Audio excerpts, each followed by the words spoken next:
موعد عيد الأضحى في المغرب وعدد أيام العطلة وهذه التفاصيل.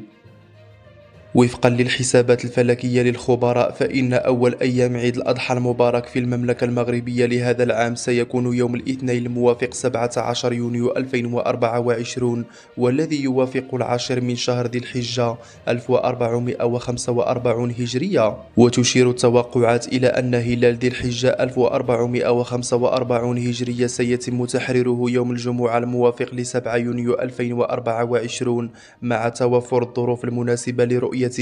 وتجدر الإشارة إلى أن الإعلان الرسمي عن موعد هذه المناسبة الدينية يتم حصريا من طرف وزارة الأوقاف والشؤون الإسلامية. ومن المقرر أن تكون عطلة عيد الأضحى في المغرب هذا العام لمدة 3 أيام تبدأ من يوم الاثنين 17 يونيو وتنتهي بيوم الأربعاء 19 يونيو 2024.